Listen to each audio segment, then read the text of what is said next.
মেঘনা নদীর বুক চিরে ভেসে ওঠা এটাই চরমনি চর। গহীন এই চরটি লক্ষ্মীপুর সদর উপজেলায় অবস্থিত।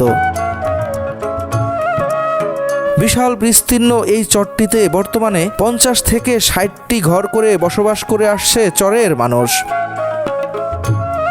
এই স্থানের মানুষের জীবন অনেক কঠিন।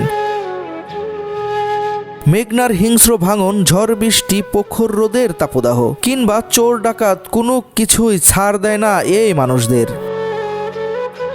আজকের ভিডিওতে আপনাদের দেখাবো খুবই ছোট্ট ভাঙাচোরা কুড়ে ঘরে বসবাস করা আবুল খায়েরের জীবন।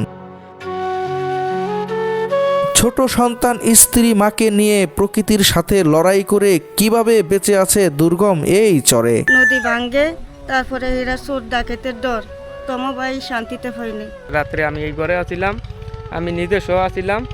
আমাদের বাঞ্জা চাইন্দার পদে আমার এই গরুগুলা সব নিয়ে গেছে। আরও দেখাবো বৃদ্ধ দুটি মানুষ, শুধু একটু খাবার বা বেঁচে থাকার স্বপ্নের বীজ রোপণ করতে চেয়েছিল অসহায় এই মানুষ দুটি। এই ঘর থেকে 4-5টা গরু লেগেছে। একটা গরু কেমন ছুটে আবার মিলেছে পাশি, আর 4টা গরু পাই নাই। দুধের বাচ্চা, যার মাইয়া 2 মাইয়া দুধের বাচ্চা ফালাছি চলে গেছে। এখন এবার একটু পাশি আসলে দৌড়ে চলে টোকাইয়া। সেই স্বপ্নটুকু কেড়ে নিয়েছে অমানবিক ডাকাত দল। এরপরে মালিকে কয়, না এ গরু তুমি জরিমানা জানাইব। এরপরে জরিমানাও দিছি বাজি, এ গরু জরিমানা দিচ্ছি কত কষ্ট, মানে আজও টাকা সুবিধা করতে পারে নাই। বৃদ্ধ মানুষ কোনো কঠিন কাজ করতে পারবে না, তাই তো বর্গায় এনেছিল কয়েকটি গরু। তাও আবার কিছুদিন আগে একদল চোর ডাকাত এসে সব গরু নিয়ে নিঃস্ব করে দেয় এই দুটি মানুষের জীবন। না বাবা, এখনো খাই নাই, তৈরিও করতে পারিনি। এখন কিছু জোগাড় করতে পারে নাই, খামো কি আর।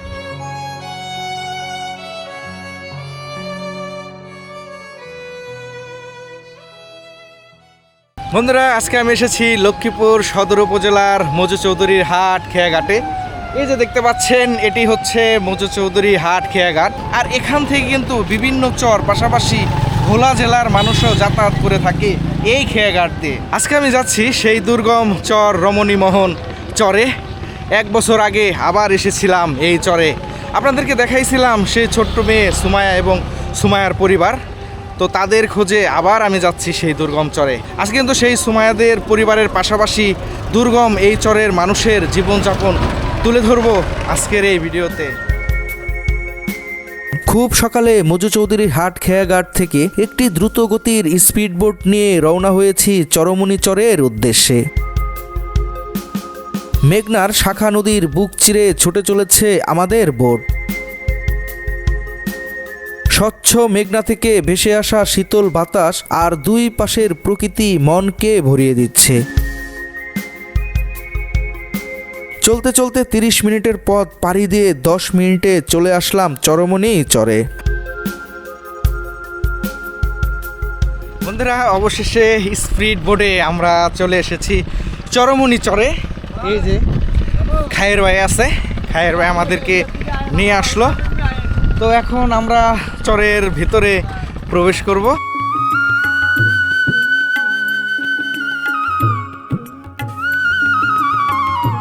এর আগে যখন আসছিলাম তখন এই চরটা ওই পর্যন্ত ছিল, ভাঙতে ভাঙতে সুমায়াদের ঘরের কাছে চলে এসেছে। এই যে এখানে সুমায়াদের ঘর ছিল, নদী ভাঙবে যার কারণে এখান থেকে কিন্তু এখন সুমায়ারা চরের ভিতরে গেছে। এই যে এখানেই ওদের ঘর ছিল।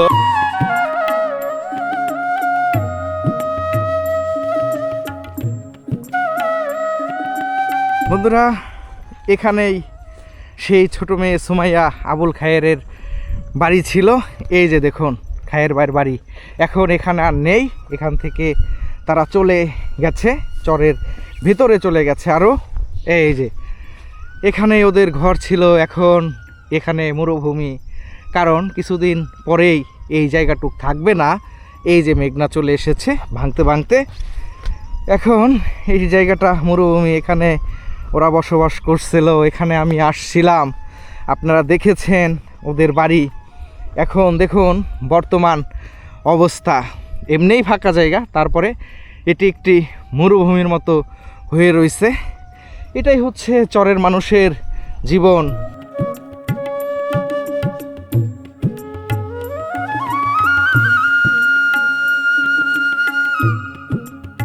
বন্ধুরা, আমি এখন সেই ছোট মেয়ে সুমাইয়া আবুল খায়ের ভাইয়ের ঘরের যে জায়গাটা ছিল সেইখানে আমি দাঁড়িয়ে আছি। দেখুন চতুর্দিকে ফাঁকা জায়গা, মরুভূমি হয়ে গেছে। এখানে ওরা বসবাস করত। এই বাড়িতে আমি এর আগে 2 বার আসছিলাম, আপনারা অনেকেই ওদের ভিডিও দেখছেন। এর জন্য আবার আমি চলে এসেছি এই চরমনি চরে। দেখুন জায়গাটা, আসলে চরের মানুষের জীবনটা এইরকম, একবার এইখানে, পরের বছর অন্য কোথাও। এভাবেই চরের মানুষ দিনের পর দিন কষ্ট করে বসবাস করে। আমি যাচ্ছি সুমাইয়াদের নতুন বাড়িতে। ওরা চরের অনেক দূরে বাড়ি করছে, সেইখানে যাচ্ছি।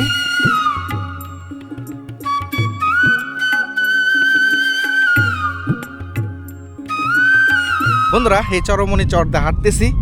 আসলে এখন শীতকাল, যার কারণে শীতকালে জানেন যে ফসল খুব ভালো হয়। তো আমরা চরে প্রবেশ করেই দেখতে পেলাম যে আসলে এই চরে সোয়াবিন গাছ, পাশাপাশি মরিচ কিন্তু অনেক ভালো হয়েছে।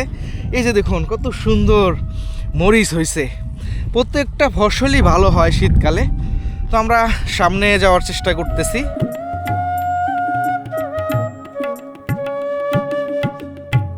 বন্ধুরা, আমরা কিন্তু সুমাইয়াদের নতুন বাড়িতে চলে এসেছি। এই যে এইটা হচ্ছে আবুল খায়ের ভাই বাড়ি করছে নতুন। দেখুন চরে আসছি, এই যে এরকম খাল কিন্তু আগেই বলেছি মেঘনার পারে যাদেরই বাড়িঘর, যে সব চরাঞ্চল এরকম খাল আছে, যার কারণে এক জায়গায় থেকে আরেক জায়গায় যাওয়াটা খুবই মুশকিল। এখন ইচ্ছা করলে আমরা এইখান থেকে ওইখানে যেতে পারবো না, কারণ প্রচণ্ড কাদা মাটি। আর যখন জোয়ার থাকে তখন অবশ্যই বুঝতে পারছেন যে এখানে এই খাল ভর্তি পানি থাকে। এই চরাঞ্চলের মানুষের সব দিকেই কষ্ট। এই যে এখানে সুমাইয়ারা থাকে, দেখুন ওরা ঘর করছে এবং কলা গাছ বুনে দিছে, অনেক কলা গাছ দেখতে পাচ্ছি।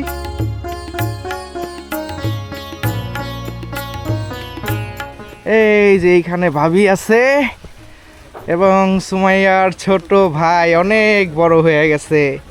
যখন আসছিলাম তখন অনেক ছোট আছিল। আঙ্কেল কেমন আছো? আসো আসো। ভাই এখান থেকে আসি, অনেক গান বগুলে পড়ছে। তারপরে আবার হীরা নদী ভাঙ্গে, তারপরে হীরা চোর ডাকাতের ডর। তোমার ভাই শান্তিতে পাইনি। এটা পরের জায়গায়, এটা আমাদের জায়গা না। আপনাদের জায়গা কেনার কথা ছিল, জায়গা কিনতে পারেন নাই? না ভাই, ওখানে কিনতে পারি না, টাকা এখনো মিলয়নি আমাদের। এই কারণে কিনতেও পারিনি আমি। মানে আপনারা যা টাকা পাইছেন তাতে জায়গা কেনার মতো হয় নাই? না কেনা হয়নি এখন। মানুষ কতটা দরিদ্র হলে উগলা পাতার বেড়া দিয়ে ভাঙা একটি ঘরে পরিবার নিয়ে থাকতে পারে, তবুও থাকতে হয় জীবন জীবিকার তাগিদে। বন্ধুরা, এই যে দেখুন খায়ের ভাইয়ের ঘর যেরকম ভাঙাচোরা দেখে গেছি ওই রকমই আছে। এই যে উগলা পাতা দিয়ে তারা বেড়া দিয়ে রাখছে। কনকনে ঠান্ডা, এই ঠান্ডার মাঝে এই ঘরের দরজা নাই, এই যে এই কাপড় দিয়ে রাখে। এই যে ঘর দেখুন, এই যে একটা ভাঙা বাঁশ দিয়ে চাল দিয়ে রাখছে এবং এখানে উগলা পাতা দিছে। এখানে সুমাইয়ার ছোট ভাই ঘুমায়, যদি এই চাল ভেঙে পড়ে তাহলে কিন্তু ওর উপরে পড়বে। এই যে দেখুন বেড়া নাই, এটা কি দিয়ে বেড়া দিয়ে রাখছে। এইরকম ঘরে ওরা এখনও থাকে। এই পাশে কনকনে ঠান্ডা বাতাস, এই যে দেখুন ভাঙা। আমরা একটু এইদিকে যাই। এটা দিয়ে সেরা পলি দিয়ে কোনো রকম এখানে দিয়ে রাখছে যাতে বাতাস না আসতে পারে। এইখানে ভাবি রান্না করে, রান্না করার উপরে কিন্তু টিন নাই, বৃষ্টি আসলে এখানে রান্না করতে পারবে না। দেখুন কি অবস্থায় ওরা এখনও এভাবে বসবাস করে আসছে।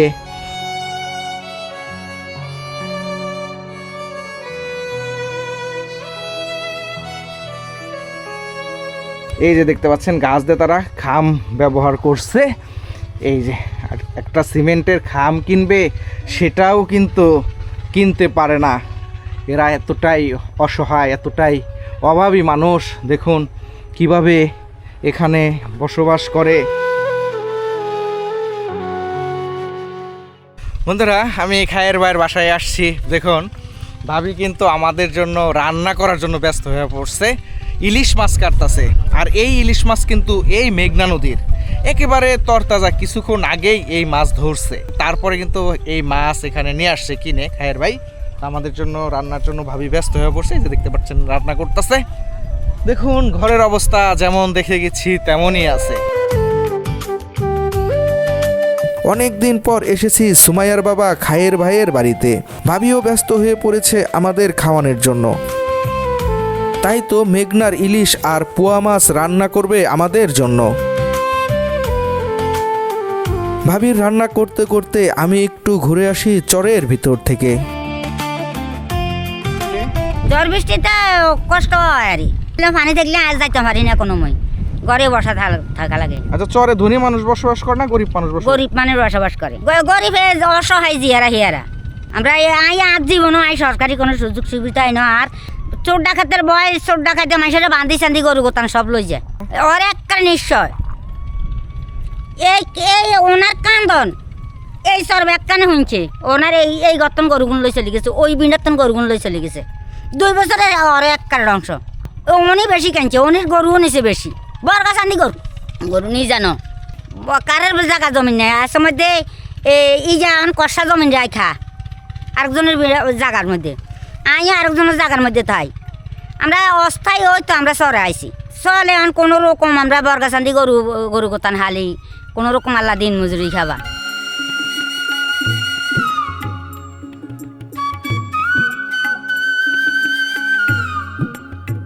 বন্ধুরা, আমি চরমুনি চরে আসছি।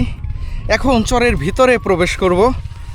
দেখুন, যন্ত্রণার শেষ নাই। এই যে খাল, এই খালে পানি বড় কথা না, একেবারে পিছলা পা স্লিপ করে পড়ে গেলেই শেষ। আমি কয়েকবার পড়ছি এই চরে এর আগে যখন আসছিলাম। এর জন্য আমি একটু সাবধানে হাঁটবো, কারণ পড়ে গেলে আমি ভিজে যাব। এই যে দেখুন, কষ্ট কাকে বলে।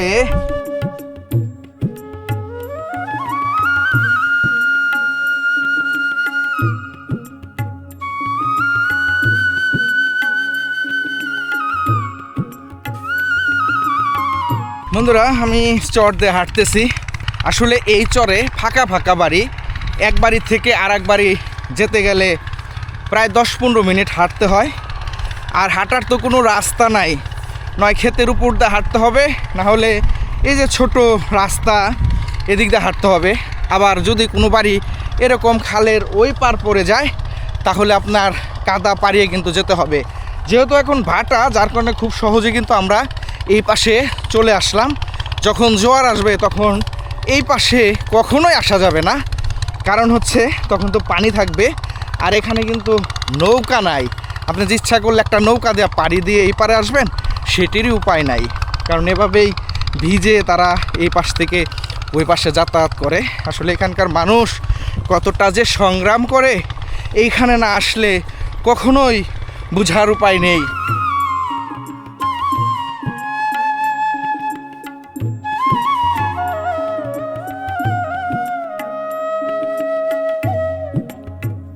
বন্ধুরা, হাঁটতে হাঁটতে চরের মাঝখানে আরেকটি বাড়ি, সেই বাড়িতে আসলাম। এই বাড়িতে আমরা 2টা কুকুর দেখতে পাচ্ছি।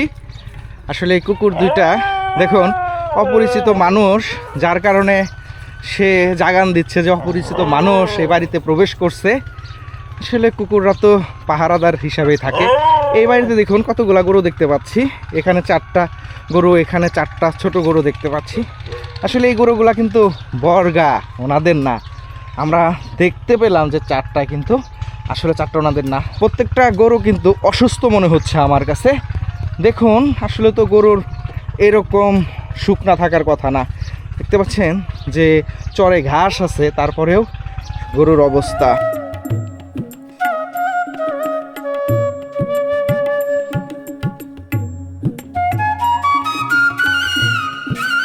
বন্ধুরা, আমি যে বয়স্ক কাকার বাসায় আসছি। এই যে কাকা দেখতে পাচ্ছেন এখানে সে বসে আছে, ভাঙাচোরা ঘরে বসে আছে। এই যে কাকির সাথে আমার রাস্তায় দেখা হয়েছিল, কাকির সাথে কথা বলে খুবই খারাপ লাগলো। ভাবলাম যে কাকির বাসায় যাব। কাকির কিন্তু ছেলে নাই, 2টা মেয়ে ছিল, বিয়ে দিয়ে দিছে। এরকম নির্জন জায়গায় এরকম বুড়াবুড়ি 2টা মানুষই থাকে। এদের বিপদ আপদ হলে কেউ দেখার নাই, চিল্লাইলেও মানুষ আসবে না। আসবে কিভাবে? বাড়ি তো ফাঁকা ফাঁকা। ডাকাত আসুক, ঝড় আসুক আর যাই আসুক, এভাবেই কিন্তু তারা এখানে বসবাস করে। নিজেদের জায়গা জমি নাই, অন্যের খেতে কাজ করে, এই যে কয়েকটা গরু বর্গায় পালে, এভাবেই তাদের জীবন জীবিকা চালায়। মানুষ কতটা সংগ্রামী এইখানে না আসলে সেটা কখনোই বোঝা সম্ভব না।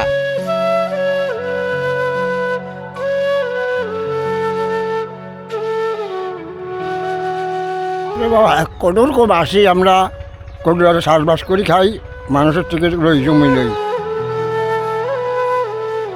এই বাঙ্গাচুরা যা আছে তা ভালো টাকার জন্য ফানি না, অসহায় মানুষের বর্গাচান্দি গরু গোতান ফালি।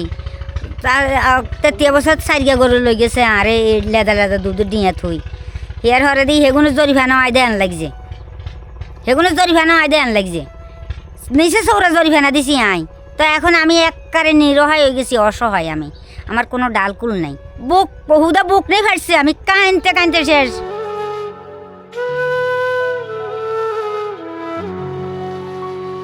আমি কাঁদতে কাঁদতে শেষ, কে না খাইছি, না খাই না দাই যা বেড়াকে কইছি অঞ্চল লেগেছে, আজকে বেড়াকে হেগুনো জরিফানা দেন লাগছে।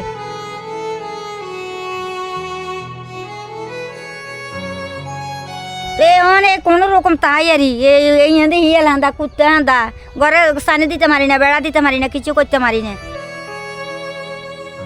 অত্যাচার লোকে হে চোর ডাকাইতেও করে, মানুষও করে। কান্না আসে বাবা, কার কাছে কমু দুঃখের কথা? ওই মালিকের কাছে কইলে প্রকাশ হইব, কার কাছে কইলে প্রকাশ পাই না। এই দূরত্ব নাই আমার, এই এত তো ছেলে নাই, অসহায়, হিয়ার হরে আরো এই দুঃখে কষ্টে দিন যেতেছে। কি কমু আর কর আর কোনো কথা নেই বাবা, আর দিন যায়, রাইতেলি উঠতে হারে না, বইতে হারে না, নিজেও এরকম। কালকে খাড়াই খাই ভাতে তখন খাইছি, খাড়াই খাইছি ভাতে তখন খাই যাই উঠছি, উঠতে মারি না, বইতে মারি না, টাকা পয়সা লে ওষুধ বিষুধও খাইতে মারি না, কোনো রকমে আল্লাহ শান্তি দেয় না করে। শোক কেমনে আই অন আই কান্দি বাবা, অন আর কান্দন আইলে অন কে শুনবো আমার কান্দন। বন্ধুরা দেখুন কাকি এখানে রান্না করে। এই যে বুড়া বুড়ি 2জনই এখানে থাকে। এইদিকে বেড়া নাই, শিয়াল আসে, অনেক সময় বাতাস আসে, ঝড় আসে, সব এর উপর দিয়ে যায়। একটা ঘর করবে সেটি করতে পারে না। আপনাদের আরেকটি জিনিস দেখাবো। এই যে একটি ঘর আমি দেখছি অনেক দূরের থেকে, দেখুন এই ঘরে ঘুমায়। এই যে আমি বিছানা দেখতে পাচ্ছি, উপরে চাল নেই। এই যে আসলে এই জিনিসগুলা এখানে না আসলে কখনোই অনুভব করা যাবে না। একটি পলি দিয়ে রাখছে যাতে বৃষ্টি বা অনেক সময় কুয়াশা পড়ে যাতে না পড়তে পারে। দেখতে পাচ্ছেন যে চাল নাই, চাল দিবে কিভাবে? টাকা নাই, বয়স্ক মানুষ খেতে ওরকম কাজও করতে পারে না, যার কারণে তারা কোনো রকমভাবে এখানে বসবাস করে। আসলে মানুষ কতটা কষ্ট করে বসবাস করে। আপনার বলে গরু নিয়ে গেছে যে আমরা এখানে সবাই এই সবাই এখান থেকে বাচ্চা গেছি, ওখান থেকে বাচ্চা গেছি, এই ঘর থেকে 4-5টা গরু লেগেছে। একটা গরু কেমন ছুটে আবার মিলেছে পাশি, 8-4টা গরু পাই নাই, দুধের বাচ্চা, যার মাইয়া 2 মাইয়া দুধের বাচ্চা ফালাছি চলে গেছে। এখন এবার একটু পাশি রাত্রে গরু চলে টোকাইয়া এরপরে মালিকে কয় না এই গরু তুমি জরিমানা জানা লাগবো। এরপরে জরিমানাও দিচ্ছি বাজি, এই গরু জরিমানা দিচ্ছি, কত কষ্ট মানে আজও টাকা সুবিধা করতে পারি নাই। আমরা তোকে টাকা নিয়ে দিছি, ওই টাকার জন্য আজও সুবিধা করতে পারি নাই। 4টা গরু লেগেছে, ও বাইরে লেগেছে 10-12টা। এইভাবে আপনার কাছে অত্যাচার করতেছে। তো আমরা কীভাবে থাকবো আর কীভাবে চলবো, কীভাবে যে কদিন বাঁচি থাকি, কীভাবে খাবো, কীভাবে কিনবো, এটাই চিন্তা করতে করতে বাজি খাওয়া দাওয়া ঠিক মতন করতে পারি না। এগুলো আমার কাছে করছে কি এই জমি করিদাকে আমরা দিলে আমি করি খাই, আপনারা কিছু দিই, নিজেও কিছু খাই।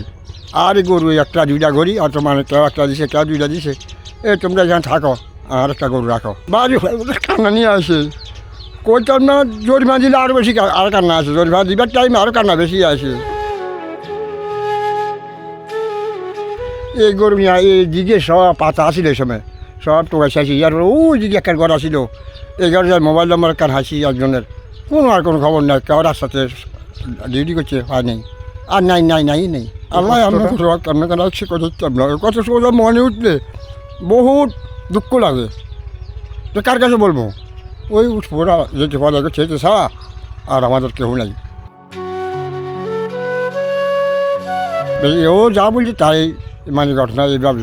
এই বর্ষাকালে এখানে পানি এতটুকু হয়, এই এতটুকু পানি হয় এইখানে, ওই উপরে শালিবাসি কন দিই কোনো রকম দিন কাটাই জোয়ার টাইমে।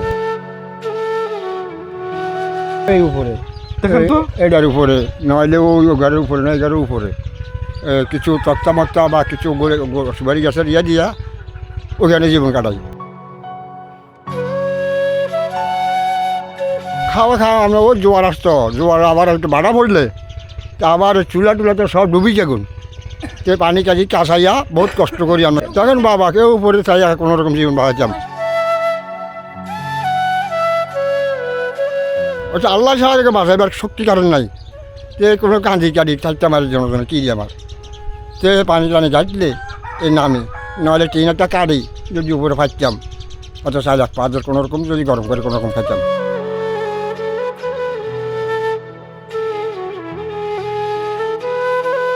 বন্ধুরা, যে কাকার সাথে কথা বললাম, বয়স্ক কাকা, উনি কি বলছে অবশ্যই বুঝতে পারছেন। কয়েকটি গরু বাগি আনছিল, সেই গরু ওনাদেরকে মেরে ধরে সব গরু ডাকাতেরা নিয়ে গেছে। যাদের কাছ থেকে বাগি আনছিল তাদেরকেও কিন্তু জরিমানা দিতে হয়েছে। ওনারা গরিব মানুষ, জরিমানাই দিবে কিভাবে? সারা বছর কাজ করে, এরকম দেহ নিয়ে কাজ করে যতটুকু অর্থ উপার্জন করেছিল সবটুক দিয়ে তারা ঋণ এখনো পর্যন্ত শোধ করতে পারে নাই। কথা বলতাছে, বুকের ভেতর থেকে তার আবেগ চলে আসতেছে।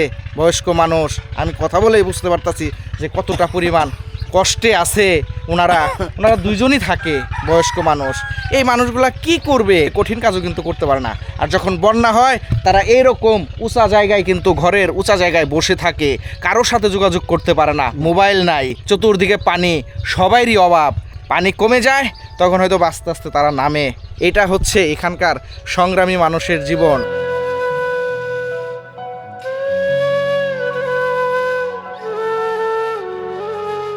বন্ধুরা, এই হচ্ছে তিনটা ঘর ওনাদের। এই একটা ঘর, এই একটা ঘর, এই একটা ঘর। তিনটা ঘরের দুইটা ঘরের অবস্থাই খুবই খারাপ।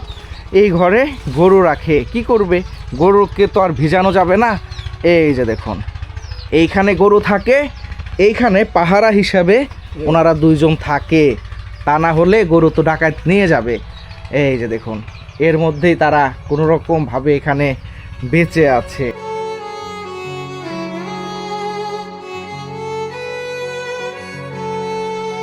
কিছু রান্না করি না, নাই কিছু রান্নার মতো। যে আমরা আসলাম, আমাদের খাওয়াবেন না? আর কিসমতে যদি তা তো খাইতেন, আর নাই কিছু যা হেন নুন যা হাজাই তা খাইতেন না। জি, আমাদের খাবার নাই।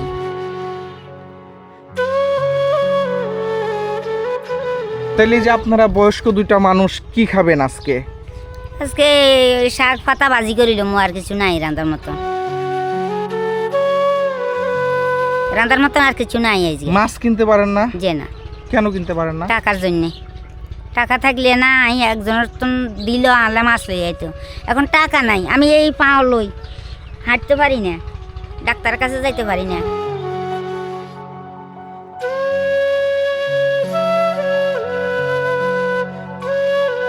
বন্ধুরা, আসলে আমি একটা জিনিস শুনে খুবই খারাপ লাগলো, যে এই যে বয়স্ক দুটা মানুষ এখনো পর্যন্ত রান্না করে নাই, আজকে কি খাবে সেটিও কিন্তু অনিশ্চিত। ওনাদের ঘরে খাবার নাই।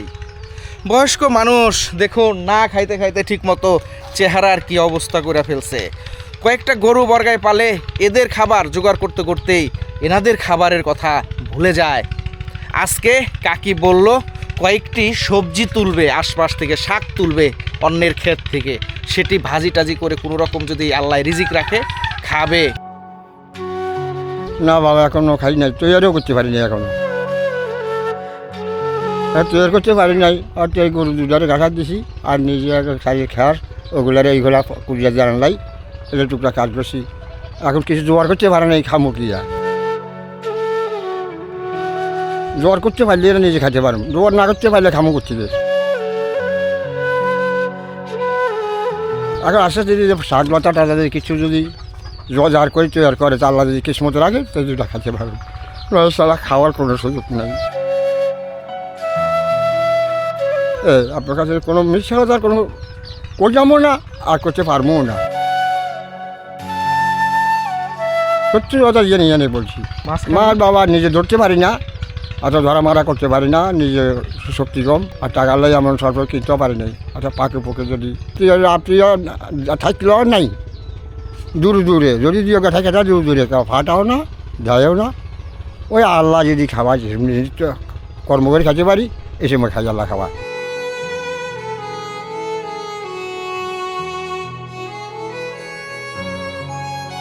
বন্ধুরা, এই কাকির বাসায় আসছি। আসার পর কাকি এবং কাকা বলতেছে যে যাওয়ার সময় অবশ্যই এক কাপ চা খেয়ে যাবা, কারণ আমি আসছি আসলে এখন যদি আমি চা না খাই ওনাদের মন খারাপ হয়ে যাবে।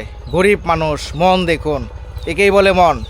হাজার হাজার লাখ লাখ কোটি কোটি টাকা থাকতে পারে, এরকম মানুষের মতো মন পাওয়া কিন্তু সত্যি অনেক কষ্টের।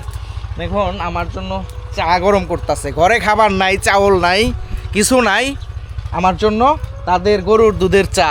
গরু তো আছে, একটু দুধ হয় তাই ওনারা খায়, সেই পাতিল থেকে আমার জন্য একটু দুধ চা বানাচ্ছে। এটি আসলে আমার ভাগ্য যে ওনাদের ঘরে আমি এক কাপ চা খাবো খাঁটি গরুর দুধের।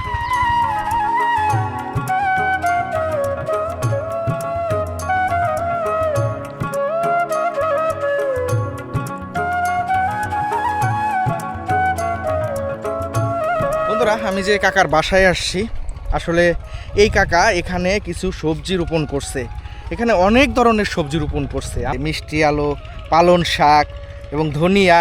এখানে দেখতে পাচ্ছি রসুন, ওই পাশে দেখতে পাচ্ছি পেঁয়াজ, টমেটো, লাল শাক, আরও অনেক কিছু, বেগুনও দেখতে পাচ্ছি। আসলে জীবন জীবিকার জন্য যতটুকু দরকার ছোট্ট এই জায়গার মধ্যে ততটুকুই চাষ করছে। চাষ না করে কি করবে, টাকা দিয়ে যে কেনার ক্ষমতা ওনাদের নাই, যার কারণে ছোট জায়গার মধ্যেই এতটুকু সবজি রোপণ করছে। ওরা গরিব, মানে আমরা চড়া যারা থাকি ওরা সবাই গরিব, ওনাদের তো আমাদের চেয়ে গরিব। মানে আমি একটু যাই আছিলে মোটামুটি নিজে অর্থ সম্পদ, ওদের হেড তাও নেই।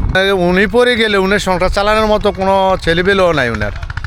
উনি একা এই বদলামা এলা দুইজন কিনি খাইতে পারে না, মনে করেন না আপনার কোনো ইনকাম নাই। যে গরু টরু ছিল যতদিন দুধ থাকে ততদিন মনে করেন চলে, ভাগে চলে, দুধ নাই, তার ইনকাম নাই, কষ্টেই আছে, অনেক কষ্টে আছে। ওর দেখার মতো তো পিছনে কেউ নাই, হিক দিব যে 10,000 টাকা দিব বা 5,000 টাকা দিয়ে ওর হেল্প করবো, ওই রকম কোনো লোক নাই। যে কোনো ইনকাম নাই তার, যেগুলা করে ওগুলা মনে করেন হালকা কিছু দুধের পয়সা নেয়, তা নিয়ে আপনার কোনো রকম পেট চালায়। উনার গরু ডাকাতে নিয়েছেন, নেওয়ার পরে উনার যে মহাজনের গরুগুলা পালছে ওই মহাজনকে মনে করেন না জরিমানা দিতে হয়েছে।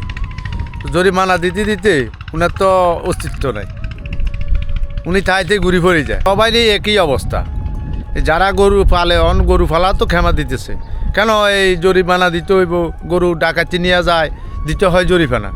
এই কারণে এখন গৃহস্থ গরু দিতে যদিও দুই একটা আনে, অনেক রিস্ক নিয়ে আনতে হয়, বলে আমরা জরিমানা দিই নিলে। বন্ধুরা, কাকি কিন্তু আমাদের জন্য চা বানাই ফেলছে। এই যে কাকির ঘরের দিকে যাচ্ছি, এই যে কাকি আমাদের জন্য চা, আবার এখানে মুড়ির ব্যবস্থা করছে। তখন যেটা আছে এটা তো খাইতে হইব। আমাদের জন্য এত কিছু করার দরকার ছিল কি? আলহামদুলিল্লাহ, এইটা আপনার রিজিকে আছে। বন্ধুরা দেখুন মানুষের মন। আমি যে ঘরে আছি এর আগে দেখাইছিলাম, ওপরে কিছুই নেই, এই ঘরে আমাদের জন্য একটু মুড়ির ব্যবস্থা করছে। এটাই হচ্ছে মানুষের মন। আসলে এই মুড়িতে আমাদের হয়তোবা ঠিকমতো পেট ভরবে না, কিন্তু মন কিন্তু ভরে গেছে।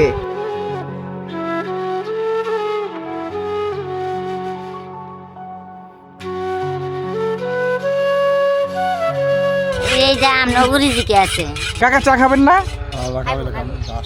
হ্যাঁ বন্ধুরা, কাকা কাকি আমাদের জন্য চা মুড়ির ব্যবস্থা করছে গহীন চরে, চতুর্দিকে ফাঁকা জায়গা। এই যে দেখতে পাচ্ছেন যে কোন বাড়িতে আমি আছি। এই যে দেখুন আমার সাথে এই যে আমার এক ভাই চরে বসবাস করে, উনি আছে এখানে, খায়ের ভাই আছে, সবার কিন্তু গরু নিয়ে এদেরকে নিঃস্ব করে দিছে। তবু এদের মন দেখুন, এই যে চা দিছে। আমার ট্রলারে রাখি আমার গরু নিয়ে গেছে অনেক 5টা গরু গাই। আমি ট্রলারে শুয়ে রয়েছি, ট্রলারে বিন্ডার লগে ট্রলারতে রাখি আমার এই গরু নিয়ে গেছে 5টা। তখন আর কেমন লাগবে, সেই সময় নিঃস্ব হয়ে গেছি আর কি।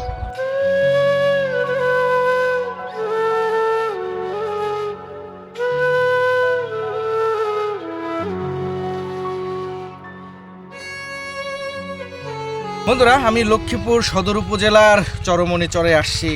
মেঘনার পারে গড়ে ওঠা এই দুর্গম চরে অনেক মানুষের বসবাস।